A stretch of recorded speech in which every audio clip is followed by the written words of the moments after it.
Август айынын алгачкы жума күнү ошол Үркүндүн курмандыктарын эскерүү күнү деп токтомго алынды. Биздеги улуттук травма тарыхты чагылдыруу жаңы дискурска өтүп бараткандай. Айрым учурларда Үркүн деп айтпай эле коелу. 100 жыл өтсө дагы башка формада, башка масштабта, башка ыкмалар менен кайталанбасын деген гана нерсе болуш керек да булчу.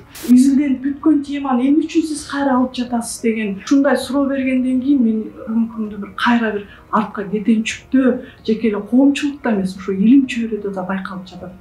Тарых кайрадан баягы Россия империясынын көз карашынан берилип аткандай да. көркөм анан маданият тармагына дагы биз башка бир чоң державалардын көзүн карайбыз. Бул тууралуу таза укпаган жаштар бар. Эч бир укпаган маалыматы жок. 16-жылда керек болсо казак менен кыргыз кээ бир жерлерде чогуу чыккан, чогуу аракеттенген, керек болсо көтөрүлүштү кантип баштайбыз дегенди чогуу талкуулаган. Бул казакка тийишкени, бизге тийишкени да дегендей маанай бар. Саламатсыздарбы, урматтуу көрүүчүлөр.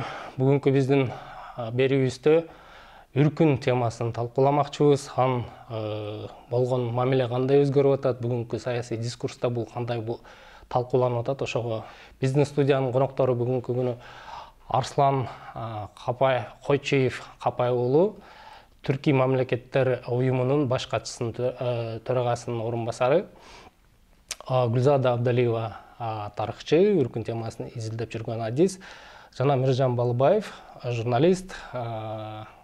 Ушул бүгүнкү темабыз Үркүн.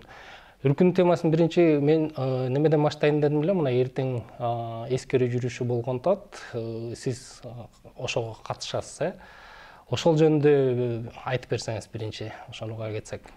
Эсимде изилдөө аянтчасы ошо атайын 1916-жылдагы көтөрүлүштөн кийинки ошо Үркүндүн эскерүү бир жүрүш жасаганы турат.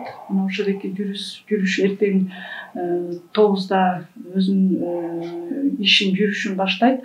Башкача айтканда бул жүрүштүн максаты ошо 1916-жылдагы көтөрүлүштөгү кыргыз элинин эң тарыхтагы трагедиялуу барактарынын бири ошо Үркүндүн жүрүшү боюнча бүгүнкү күндөгү ошо эскерүү бир жүрүшү болгон турат. Эгерде ушу уурмандар, көрөрмандар болсоңуздар, эртең кошсаңыздар болот. Бул 17 августка чейин болот. Ошол качандан башталып, кайсы жерлерге барасыздар? Бул чыгыш Бишкектин ушуреки магистралдагы ошо чыгыш бөлүгүндөгү атайын ошо Үркүнгө арналган эстелик бар. Ошол эстеликтен биринчи эскерүү жүрүшүнүн бир эскерүү ачылышы болуп, мына ошол жерден эскерүү болуп, андан кийин анан жүрүш өз ишин Чүй аймагында, андан кийин эң мисалы Токмок шаарында болот. Анткени биз билебиз, ошол Токмок шаарында канча күн канаткан баштаган ошол көтөрүлүш орус аскерлери ал шаарды ала албай турушкан да, эң куралы абдан мыкты куралданган ошол орус Россия империясынын аскерлери ала албаган шаарда болот. Андан кийин анан көл аймагы боюнча араланат. Бул кайбир деңгээлде мурунку 91-жылы болгон жана өмүргөчү эскерүү жүрүшүн кайталагандай да? Албетте, бул биз кайталоо деп айтсак дагы жарашат, бирок мезгил сайын эмнегедир мен ушу тарыхчы катары, окутуучу катары бүгүнкү күндө 1916-жылдагы көтөрүлүш жана Үркүнгө болгон мамиленин өзгөрүп бара жаткандыгын байкайм да. Анткени окутуучу катары, мисалы, эгерде биз мына Арслан агай билет, биз чогуу ошол мезгилде биз студенттик күнүбүз биз окуу жайын бүтүп, жаңы мисалы 1916-жылдагы көз караш менен ошол мезгилдеги көз караш менен бүгүнкү көз карашты салыштырып болбойт да. Бүгүнкү күндө биз эмнегедир кайра артка кетенчиктеген бул окуяларга биз таасын баа бербей, кайра бир кетенчиктөө байкалып атат да. Мени бул тарыхчы катары, изилдөөчү жана окутуучу катары мени абдан өкүндүрөт да. Ошондуктан бүгүнкү эртеңки боло турган жүрүш бул ушуреки бир мыйзам ченемдүүлүк жана жаштарды кайрадан ошол биздин ата бабабыздын басып өткөн тарыхын кайрадан бир эске салуу бир кайрадан окутуу керекпи? Ошол мамиле өзгөрдү, чегингендей болуп атабыз деп атасыз да. Ошол неден билинет? Мисалы үчүн кандай мисал айтсак болот? Сизге ошол кандай, эмнеден сезилип атат? Мага мисалы илимий изилдөө катары сезилип атат да. Биз билебиз, ошол 1991-жылы Үркүндүн 1916 жылга көтөрүлүшкө кайрадан баа берүү Үркүн түшүнүгү боюнча абдан көп конференциялар өткөрүлгөн да, кайрадан изилдөө башталган. Ошол эле архивдик казуу, жаштарга жеткирүү, ошол эле массалык маалыматта байма-бай материалдар чыгып, коомчулукка жеткирүү бир иш-чаралар жүргүзүлгөн да. Ал эми бүгүнкү күндө мисалы мен ушул изилдөө темасын өткөндөн кийин айрымдар айтат, эмне үчүн ушул теманы тандап алдыңыз? Анткени дейт, бул тема изилденип бүткөн да, буга чейин эле изилденген. Мисалы бул боюнча айтабыз биз, изилденип бүткөн теманы эмне үчүн сиз кайра алып жатасыз деген. Ошол эле өзүмдүн кесиптештерим, ошол эле тарыхчылар арасында ушундай суроо бергенден кийин мени бир ой жаратып атат да, бүгүнкү күндө бир кайра бир артка кетенчүктөө жеке эле коомчулукта эмес, ошо илим чөйрөдө да байкалып жатат да. Арслан агай, сиз ошол жаш тарыхчылар кыймылынын мүчөсү катары ушул жүрүштөргө катышып, Үркүн темасын эгемен Кыргызстанда мындай көрүнүктүү тарыхый роман катары чагылдырган автор катары белгилүүсүз да. Сиз ошол Мисс Милдрик Үркүн темасына арналган романдын автору катары Гүлзада эженин сөзүнө кошулат белеңиз? Мындай өзгөрүү болдубу? Эгер сиз ошол сиздин чыгармага болгон мамиле ошол 2009-жылы чыккандан бери өзгөрүп атабы? Кандай дейсиз? Эми биринчиден могул 1990 жылдардын башы деп коелу. Үркүндү эскерүү, Үркүндү изилдөө талабы ошол учурдагы биздин могул улуттук эйфория деп жүрбөдүкпү? Ошол толкунда болуп калды. Себеби бул тема биздин улуттук биримдикти, улуттук аң сезимди, улуттук демди, урукту ойготкон темалардын бири болчу. Албетте бул теманы изилдеп келишкен, бирок ошентсе дагы муну жаңыча бир деңгээлде изилдөө талабы болду да. Кантип издениш керек эле? Албетте бул башка маселе. Экинчиден, мен азыр Гүлзада айтып отурса ойлонуп отурам да, мисалы мындай окуялар башка элдердин тарыхында деле болду да, мисалы могул улуттук травма. Бул биздеги улуттук травма, коллективдүү травма. Бул боюнча изилдешет, социологдор, тарыхчылар, философтор изилдейт, кийинки ошо улуттун жүрүм турумуна кандай таасир этет деп. Анан мен азыр Гүлзада айтып отурса бир ой окуя эсиме келип атат, мисалы Биринчи дүйнөлүк согуш. Эми бул Европанын тарыхындагы аябай эң бир азаптуу, эң бир трагедиялуу барактардын бири. Аны ушуну булар кандай эскеришет? Ушул коллективдүү память, ошого бир мындай истерия жок эле, ызычуу жок эле, бир изилдеп эскерип коюунун өзүнчө бир маданияты бар да. Мен ушуну көп байкайм. Маселен, ушу Биринчи дүйнөлүк согуштун күнүндө поппи деп коюшат, кызгалдак таратып, анан ошо улуттун элитасы, үлкөндөрү белгилүү бир жерлерге чогулуп, анан минута молчания, жумушунда тиги все кайра ишин улантып берет да, бирок андан ушул Биринчи дүйнөлүк согуш жөнүндөгү азап унутулуп баратат деген деле мындай ызычууну байкабайм. Бул эми бул европалык мамиле. Анан биздики болсо эмне себептен мындай болуп баратат? Кыргыздык, кыргыздар ушуну айтып атпайсызбы, бираз кетенчиктегендей болуп атабыз деп. Мүмкүн убакыт. Биз шуну 100 жылдыгын деп аябай эңсеп келгенбиз. Ошол үркүнгө катышкан кишилер менен керек болсо биз замандаш болуп калдык. Ошолордун айрым катышуучулары менен маектешип, көздөшүп да калдык дегендей. Анан эми ошо үркүндү көргөн кишилер мындан ары жок. Андан кийинки память да, биз экинчи поколение, ошондо экинчи, үчүнчү умум болуп калабыз. Мына биз эми алып жүрүүчүлөрбүз. Бул бир жагдай. Анан кийин 100 жылдык аябай катуу даярдандык элек, эми 100 жылдык ойдогудай эскерилдиби, эскерилбедиби айта албайм, бирок ошол жана Атабейитке Үркүн мемориалы курулуп, ошол жерге жана Путиндин келип гүл чамбар койгонунун өзү биз үчүн кандайдыр бир улуттук жеңилдөө сезимин берди. Муну моюнга алышыбыз керек. Албетте ал орус элинин атынан, ошо мурдагы орустардын атынан бир кечирим суроонун нотасы айтылбаса дагы келип койгондун өзү жалпы кыргыздар көксөбүз кангандай болду да. Бул экинчи жагдай. Анан үчүнчү жагдай, албетте эгерде ошондой болуп аткан болсо, ошондой бир кандайдыр бир эмне деп койсок болот, игнорировать этилип аткан болсо, муну биз ала жүрүшүбүз керек. Себеби биз таптакыр унутуп, аны басындатып койгонго али эрте. Себеби азыр карасак, бул кыргыз өзү биз ойлогонбуз, 90-жылдары айтып атпайм, жана улуттук бир дем, улуттук рухту ойготкон биз тема катары колдонгонбуз деп. Биз ошондой 90-80-жылдардагы биз көксөгөн деңгээлге чыгып ойгоно алдыкпы, улут болуп калыптан алдыкпы деген маселе бар да. Демек үркүн темасын биз дагы да болсо изилдей беришибиз керек экен. Үчүнчү, төртүнчүдөн жана роман жөнүндө айтып калдың. Менин бир ушул оюм бар эле, албетте. Бул да бекеринен эмес, тарыхчыларга караганда, изилдөөчүлөргө караганда, философторго караганда дагы кыргыздын акын жазуучулары бул темага көбүрөөк кайрылды. Керек болсо ошол Ысак Шайбеков баш болуп, кайран эл деп, ошол сөзүнө кандай бир маани батырып жазды. Анан кийинкилерин айтып берди, Алтыканбаев, Мукал Элебаев, Абдырасыл Токтомушев жана башкалар. Мунун баардыгы бул тыюу салынмаган тема болду. Биз айтып атабыз, улут ошо үркүндү изилдөөгө тыюу салынды деген менен, бул биздин баары бир улуттук адабияттагы аң сезимдеги эң чоң тема болгон үчүн бул темага эч ким тыюу сала алган эмес. Ошо Касымалы Баялиев жана башкалар баардыгы. Албетте бул тема кайсы бир деңгээлде көзөмөлдө турган. Демек, көркөм сүрөт искусствосуна дагы маселен, Чуйков жана башкалар бул темаларга, бул темага кайрылып отурушту.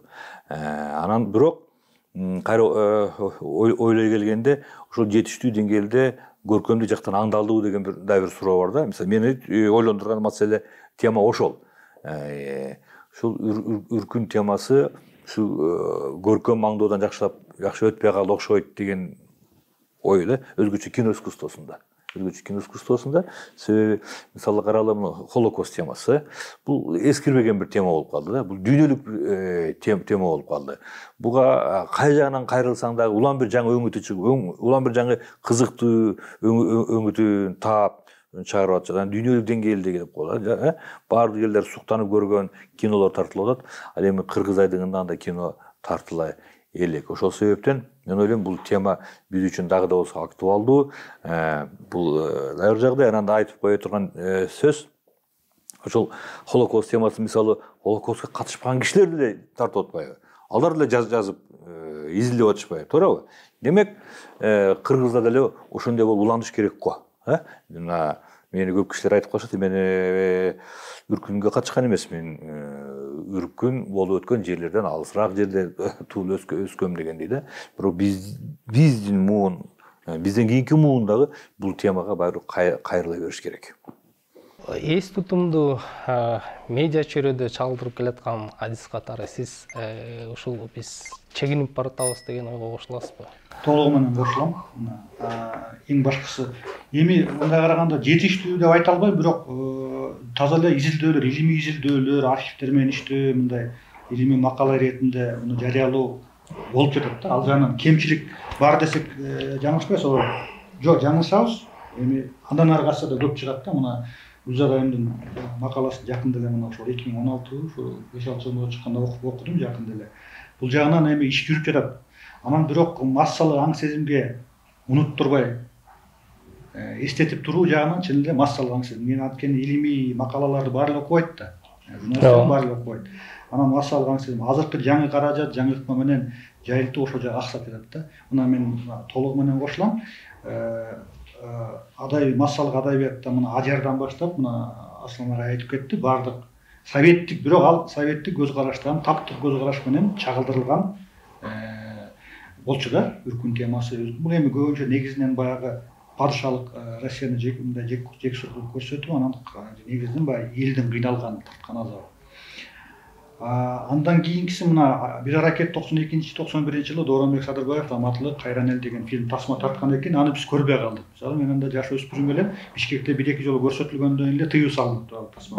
Аны көргөн киши аз, анан өтө ал убакта баягы улут аралык кастыкты козутат деген негизде өтө натуралистичный деп коет, баягы мыкаачылык сценалары бар экен деп айтышат. Мен көргөн ошону тыюу салып коюпту. Дооронбек Садырбаев деле айтчу, ошол менде гана бир копиясы сакталып турат.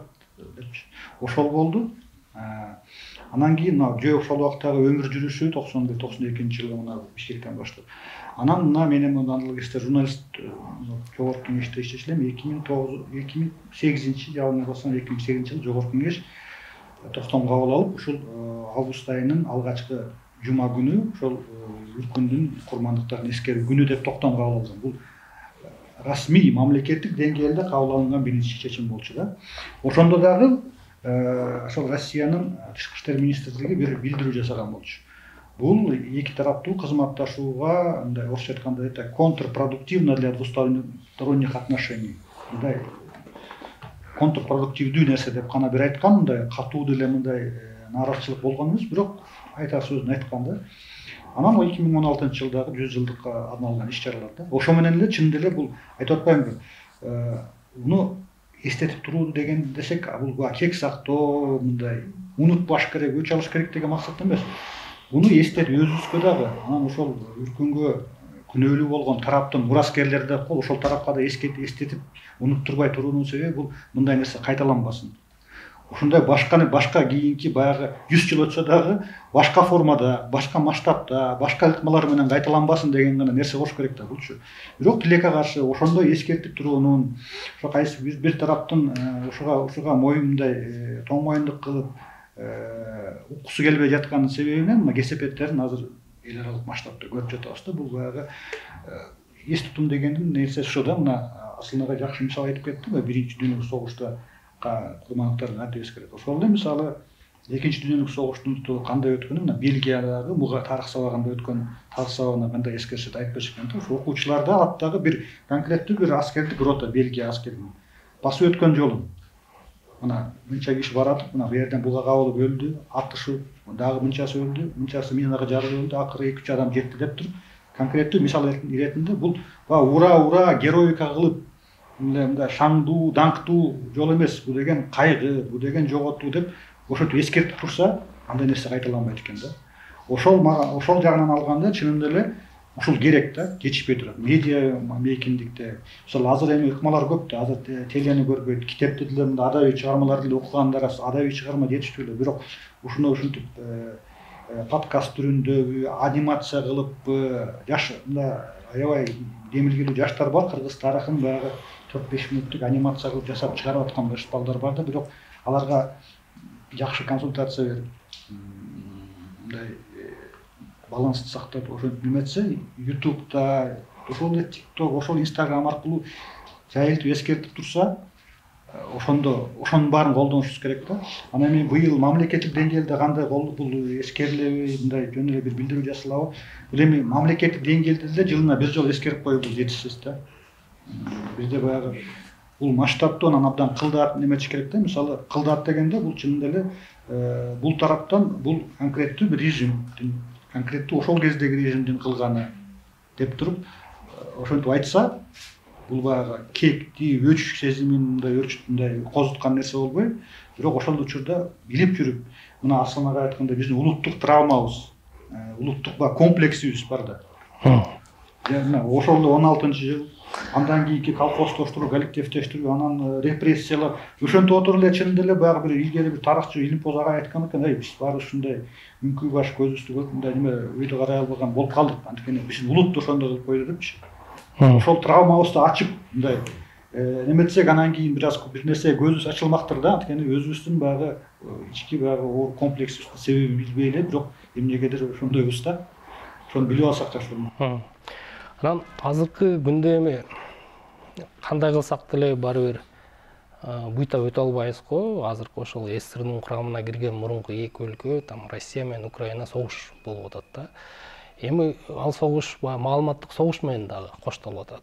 Анан баарыбыз эле уксак керек, мисалы үчүн ошол Путин Украинага кирерде айткан сөзү бар. Андан кийин мына ошол эле Россия Федерациясынын коопсуздук кеңешинин экинчи катчысы Дмитрий Медведев жазды, ошонун ВКонтакте аккаунтунан жазылды деп, бирок өчүп кеткен да бир маалыматтар чыкты да. Бирок ошол маалыматтардын мындай жалпы багытын карасак, тарых кайрадан баягы Россия империясынын көз карашынан берилип аткандай да. Анан мен айтайын дегеним мына сиз азыр жаңы эле айтып өттүңүз, ошол Арслан агай да айтты, бул биздин комплексибиз, бул ошо баягы эски жараат, биз үчүн травма болгон нерселер. Ошолорду эми жана биз айттык, мына 100 жылдык өтүп, Путин келип күн чамбар коюп, кандайдыр бир деңгээлде баягы кечирим сурагандай кабыл алып, жеңилдеп калдык деп бир баскычтан өткөн болсок, менимче азыр биз кайра жаңы баскычка келип атабыз. Ошол эски жараатты тырмай турган, тарыхты чагылдыруу жаңы дискурска өтүп бараткандай да. Ушул көз караштан алганда, мисалы үчүн казактар реакция кылып башташты. Анан биздин өлкө буга кандай мамиле кылышы керек ушундай жаңы дискурска? Мындайча айтканда, биз Орус империясы СССРдин курамына кирген мурунку эл катары, өлкө катары буга кандай реакция кылабыз? Албетте, бул Казакстан темасын айтып атасың. Албетте, кечээден баштап коомдук ой пикирде катуу талкууланып аткан нерсе. Эми бизде башкасын айтпаганда дагы казак-кыргыз бир тууган деген маселе бар. Ошол 16-жылда керек болсо казак менен кыргыз кээ бир жерлерде чогуу чыккан, чогуу аракеттенген, керек болсо көтөрүлүштү кантип баштайбыз дегенди чогуу талкуулаган. Андан кийинки замандарда дагы мүдөлөш болду. Бул биринчиден, экинчиден жалпы казак темасына келгенде, бул кечеги сөздү бул атайлап жасалдыбы, же атайлап жасалган жокпу? Баары бир кыргыз муну бир оор кабыл алды. Оор кабыл алды. Бул орус туугандардын эмне кылганы деп биринчиден. Экинчиден, бул казакка тийишкени, бизге тийишкени да дегендей маанай бар. Анан мен ойлоп атам, мындай маанай башка элдерде дагы болсо керек. Бирок өзүңүз айтып атасыз, эмне себептен акыркы учурда мына ушундай мамиле, ушундай бир мындай всплесктери улам чыгып кетип атат. Буну албетте жана жакшы айтпадыңар, окуянын наркы тарабында тургандардын да мураскерлери ойлонушубуз керек деп ойлоно турган маселе. Бирок кайра ойлоп кетесиң, башка окуялардын контекстине караганда, мисалы, айнан айын Кытай менен Америка согушкан атабы, бир Тайвандын айынан, же башка жерде да чыккан атабы, бир чыр чатактардын заманында, бир чыңалуунун заманында жашап атабызбы? Ошол контекстти алып караганда, албетте бир ойлоно турган маселе. Андан сырткары бизде ошо туура айтып атасыңар, кайсы бир деңгээлде ошол жакты карап, ушул 16-жыл темасына дагы кайсы бир деңгээлде мындай саксактаган мамиле бар. Ошо Путин келип гүл чамбар койгондон кийин дагы ошол абайлап карап турушат. Орус эмне дейт бул темага деп. Бир эле мисал, мен жана бир айттым. Мисалы 16-жыл темасы өзгөчө киноискусствода жакшы чагылдырылбай атат деп эсептейм. Мындан жакшы Шекспирдин деңгээлиндеги бир трагедияларды тарта турган темаларды алып чыкса болот. Ошонун аракети да бар. Темир Бирназаров деген биздин бир жакшы мыкты режиссерубуз, жакында ушул сценарийин жазып, ага мен жардам бердим, авторлош болуп дегендей бир таптакыр башка тема, башка бир автордун чыгармасы боюнча бир 16-жыл жөнүндө. Мына ушуну биздин киночулар, киносунчулар, редакторлор өткөрдү. Кино татылсын, мамлекет акча берсин десе дагы, ушуну бир кайындайдыр бир саясий мүдөлөрдөн улам, себептерден улам ошого дагы да болсо макулдугун бербей турат. Мага атын айтпай эле коеюн, ушу Кыргызстанды билген экинин бирөө деп койсок болот. Кандай десек, жок, ушул темага кое турбайлы дегенде мен ойлодум, канчага чейин ушул көркөм, анан маданият тармагында дагы биз башка бир чоң державалардын көзүн карайбыз. Бул да болсо, андай бир конъюнктуранын бар экендигинен кабар берет да. Бир тасма тартылды кетиресиздер да, бир 5-6 100 жылдыгына карата да, бирок анын деңгээли, аны көпчүлүк билбейт. Деңгээли, көркөмдүк деңгээли, кесиптик профессионалдык деңгээли, актерлор бардык жагынан абдан эле төмөн болуп калганда эле мамлекетке өз караны эмес, жеке демилге менен жеке каражаттарга жеке тарап аркылуу тартылган. Анын режиссердун да эсимен чыгып кетти, чоң деле режиссерубуз, бирок анын деңгээли өтө эле төмөн да. Аны менен ушул 16-жылдын дагы эски татыктуу тартылды деп айтууга болбойт да. Чынында эле Арслан агай туура айтты да. Ошол массалык маданиятта ушул теманы чагылдыруу маселеси бар. Мен да кошумчалап кетсем да, биз мисалы тарыхчы катары тарыхты эмне үчүн окуйбуз? Анткени тарыхтан биз ушул тарыхтагы окуялардан келечекте бир ошондон бир сабак алышыбыз керек да. Ошол сабакты алып, андан кийин биз өсүп келе жаткан муундарга ошол эки сабактарды жеткиришибиз керек да. Бирок тилекке каршы биз бул 1916 жылдагы көтөрүлүшкө келгенде эмнегедир бир эки тарапка бөлүнүп калабыз да.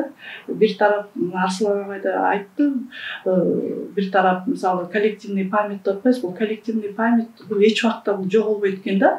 Мисалы ошол эле 1916 жылга келгенде дагы мисалы үркүн деген сөзгө дагы мисалы айрым учурларда үркүн деп айтпай эле коелу. Бул үркүн деп айтуунун өзү туура эмес деген көз караштар пайда болгон да. А бирок ошол эки элдин аң сезиминде, эс тутумунда ал ошол муундан муунга кала берет экен да. Демек де бул эс тутумдун ошол эки адамдын ошол эки муундарга абдан мындай тамыры менен тарап кетет экен. Национальный дух, улуттук рух деген ал эч убакта жоголбойт экен да. Ошондуктан биз бул окуялардын тарыхын, анын себептерин үйрөнүүдө биз биринчи сабак алышыбыз керек да. Бул изилдөө абдан бул аялуу темалардын бири болуп эсептелинет. Ошондуктан биз аны изилдегенде эң объективдүү изилдеп, анан эмоцияга алдырбастан ошо Арслан агай мына жакшы айтып атат, биз аны ошол эки муундарга ар кандай жолдор менен жеткиришибиз керек да. Анан бул жерде мисалы ошол эле көтөрүлүштөгү жеке эле бул айрым учурларда ошол эки маалыматтын жетпегенин ойлошот, бул Кыргызстанда эле болгон көтөрүлүш экен деп. Анткени бул жалпы Түркстан элдеринде болгон көтөрүлүш да. Анан ошол эки сөзсүз түрдө ошол Түркстан элдеринин биримдиги менен ошол эки көтөрүлүштүн болгону ал кайсыл мамлекетке каршы болгон, Россия империясына болгондугун дагы белгилешибиз керек да. Анан бүгүнкү күндө ошол эки мына коомдогу дүйнөдө эң кырдаал болуп атпайбы, мисалы эң кыйын кырдаал. Мына ошол эки кырдаалда биз ошо сабак алуу үчүн үйрөтүшүбүз керек да, жаш келечектерге, педагог катары айтсам. Анан эгерде казактар менен айта турган болсок, сөзсүз түрдө бүгүнкү күндө ушул казак элинде бизге караганда коңшу элдерде бул темалар абдан жакшы изилденип жатышат да. Анткени алар комплекстүү түрдө изилдөө жүргүзүп жатышат. Жакында эле ошол эки биздин архивтерге келип, окумуштууларын жиберип, абдан көп материалдарды алып кетишти. Анан бул көтөрүлүштүн башталышында дагы айтып турган болсок, мына ошо Каркырада ярмаркада ушу көтөрүлүштү кантип баштайбыз, көтөрүлүштүн жүрүштөрү жөнүндө сүйлөшүп, ошол эки орг жумуштарына бербейбиз деп, ошол биргеликтүү көтөрүлүшкө чыгышып, андан кийин ошо Кытайга да чогуу катышып, ал Кытайга качканда дагы ал жердеги казак кыргыздар да жардам бергендигин билебиз да. Мен тарыхчы жана педагог катары айтышым керек, бул изилдөөлөр жүргүзүлүп жатат, бирок ошол эки коомчулукка жеткирүүнүн, ошол жаштарга коомчулукка жеткирүүнүн жолдорун издешибиз керек да. Бүгүнкү мезгилдин ыкмалары менен, информациялык жанагы жолдор менен жеткиришибиз керек деп ойлойм да. Жакшы.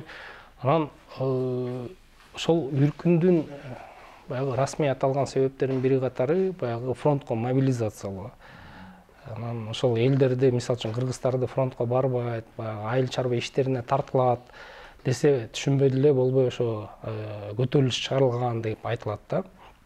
Анан эми айла жок эле кайра эле бүгүнкү күн менен параллель кылсак, ушул Украина Орус согушунда биз көрүп атабыз, Россиянын курамына кирген элдер, согушка барып аткан элдер биринчи ошолор болуп атат. Эң көп каза болгондор Дагестандан, Бурятиядан, Тывадан болуп атат.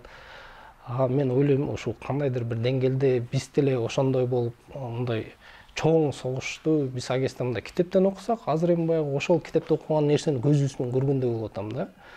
Биз деле ошондой болуп бир чоң согушка, кандай десем эми, чоң согуштун курмандыгы болуп, мынча кишибиз өлдү деп калмакпыз го депчи. Анан ошол бизде ошол көтөрүлүшкө чыккан туура болгон, туура эмес болгон деген ушундай ача пикирлер бар да. Бүгүнкү ушул көзүбүз менен көрүп аткан сүрөттөн алганда, Арслан агай кандай деп ойлойсуз? Ошол үркүн көтөрүлүш чыкканы биз башка чоң согушка катышпай калганыбыз туура болгонбу же анда бизде курмандык азыраак болмок беле? Албетте андай пикир дагы бар, бирок эми ал жерде көтөрүлүштүн чыгышынын себептери деген бар. Тарыхый изилдөөнүн өзүнүн методикасы бар да.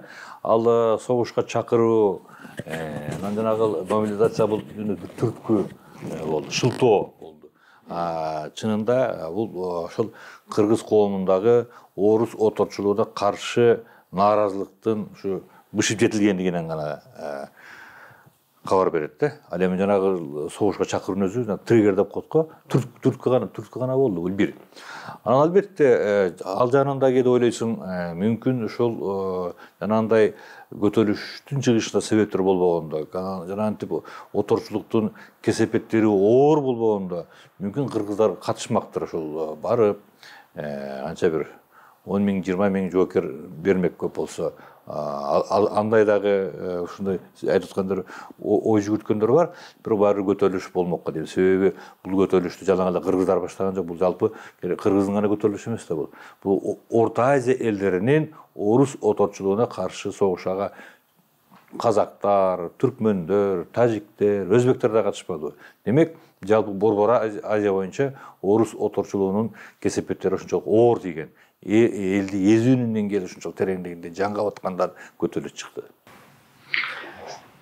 Кечиресиздер, жана оор жумуштары боюнча сөз болуп атканда, мисалы ушул айрым изилдөөчүлөр кээде суроо беришет да, эгер оор жумуштарына барса, анткени ошо бүгүнкү күндөгү деле дал болуп атпайбы? Мисалы ошол эле материалдык маселе чыгып атат да, мисалы көп акча берип, согушка тартуулар болуп атпайбы? Ал жерлерде деле ошол оор жумуштарына баргандарына атайын өлчөмдөгү акча берилген экен. Айрым мисалы кээ бирлери ойлойбуз, ошо тылдык жумушка барган эмес деп, тылдык жумушка барышкан. Анткени түштүк жактагы мисалы ошол Фергана областына киргендер ошо оор жумушка барып келишкен. Биздин ошо Кыргызстандан да барып келгендер жөнүндө маалыматтар бар да, ошо булактар боюнча. Бул боюнча ошо 1953-жылы биздин ошол Кыргыз мамлекеттик университетинин тарых факультетинин ошо кездеги 3-4 курстун студенттери жыйнаган атайын озеки маалыматтарда бар да. Ошол оор жумуштарына барып келишип, андан акчасын алышып, айрымдары ошол эки үйүнө тең акчасын таштап, тең акчасы менен ошол Россия империянын чоң шаарларына чейин барышкан. Эң чоң шаарларга барып, ошол жерде завод, фабрикаларда иштешкен, айрымдары курулушта иштеген экен. Кээ бир жерлерде ошол курулушта иштегендиги үчүн абдан жакшы, мисалы курулушта абдан мыкты иштегендер да болгон экен. Айрымдары болсо ошол жерден ооруп калган экен. Бул жерде өтө начар болгон экен да жашоосу. Айрымдары ошодеки кээде бир айга чейин эч кандай, мисалы ошо санитардык эч кандай ошодеки түзүмдөр да болгон эмес экен. Абдан оор болгондугу жазылат. Мисалы эң жеңил кийинип барганда Россиянын суугуна барып, бир топ жери ошол жерден алып болушкан экен. Анан кийин кайра келишкен, дагы февраль революциясы жеңгенден кийин келишкен дагы айрымдары ошол жерден кийин кээ бирлери басмачылык кыймылга кошулган экен, кээ бирлери совет бийлигин жактап кетишкен да. Мындан эмнени айткым келет? Бул окуялар менен ошо бүгүнкү күндөгү окуялар менен шайкеш келип жаткандыгы, саясий окуялардын. Мына ошол эле бүгүнкү күндө биз ушул интернет айдыгынан маалыматтарды алып атабыз. Кыргыз жарандары ошол эки согушка тартылып, акырындап тартылып жаткандыгы. Демек бул жерден да материалдык маселе. Ошол эле мисалы көп сумманы айтып, ошол согуштарга тартып жатат. Демек бул оорук жумуштары ошол мезгил менен кандайдыр бир шайкеш келип жатат. Анан мун боюнча дагы ушу жаштарга түшүндүрүү иштерин жүргүзүш керекпи деген ойду айтам. Гүзел айым айткан нерсени мен да окугам, бирок мындай илимий адабиятта бул чагылдырган канчалык билбейм да. Мына Эңил үркүн дегенде эле эң көп жапа чеккен Чүйөрөнү, Ысык көл, анан нарын башка мисалы өзүбүз талас жөнүндө маалымат жок да. Ошол айрым үзүндүү маалыматтар боюнча ошол талас, Аксы, Алабука жактан 1000–1,5 миңдин тегерегинде адам барган экен да. Алар баягы элдин көтөрүшүн басып, ошол кездеги билимдүү ошо өрөндөн чыккан Абжалбек Чолпонкулов, Төрөкул Жанузаков сыяктуу адамдар жергиликтүү алар анда ошол орус түзөө мектебинде, тиги Ташкентте, Олиятада окуп, орусча билген, алардын жергиликтүү баягы офицер башчыларынын баягы чоңдору менен таанышып, ортого түшүп жатып, элди толкуудан сактап, кыргындан сактап, анан баргандар чын эле оорук жумуштарына барып келгендер болупту. 900 дейт, 1000 дейт, 1,5 миң адамчы. Анан ошол себептен дагы бул себебин айтат. Мындай Кыргызстандын аймактарында, кыргыздар арасында дагы бул мындай тактай келгенде мамиле бир аз айырмаланышы мүмкүн да.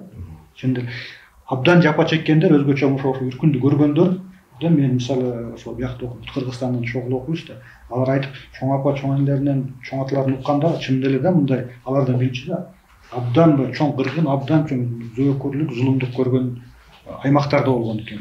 Кээ бир жерлерде кордук көрүп, бирок анчалык зулумдукка жетпеген учурларда болду экен да. Бул ушул балким ушул Кыргызстандын, кыргызстандыктардын арасындагы аркылыкка мамиле, аркылыкка мындай деңгээлде маалыматы жеткендиги, маалымдалганы тууралуу ошонун тууралуу себептерин айтып тураттыр да. Анан бул дагы изилдей турган нерсе, анткени мына параллель сиз айткандай абдан эле мындай айкын болуп турат да. Ошол эле баягы көртөрлүктүн айынан барып, ооруктоолу, тиги фронттоолу согушуп, мына азыр деле ошол көртөрлүктүн айынан кээбилер кетип жатканын дагы чын эле ошол баягы параллель өткөрүп, анан жаштар арасында. Эң биринчи кезекте бул тууралуу таза укпаган жаштар бар. Эч бир укпаган, маалыматы жок. Анан ошол көркөм каражаттар менен жайылтуу, маалыматты жеткирүү, маалымат пропаганда эмес, дал ошол маалымдаш керек да менимче. Пропаганда бул тарапта, тиги тарапта болбой, маалымдалыш керек. Ошондо гана бул маселе баягы чечиле баштайт го дейм да. Ошо менен анда бүгүнкү талкуубузду аяктап жатабыз. Мен өзүмдүн жеке түшүнүгүмдү айтсам, азыркы баскычында үркүн темасын талкуулоо, мындан ары аны эскерүүдө ошо биз көбү нерсе көркөм каражаттарга басым берип, жаштар арасында маалымат жайылтууну көбөйтө беришибиз керек экен. Буга мамлекет дагы кандайдыр бир мамиле кылып атат. Бирок биз азыр көрүп аткан нерсе элдин өзүнүн жеке демилгеси, ошол өз алдынча уюшуп кандайдыр бир иш-чараларды жүргүзүп атышат. Ошолор иштер улана берет деп ишенебиз. Биз менен болгонуңуздарга рахмат. Бүгүнкү талкуубуз ушу менен аяктады.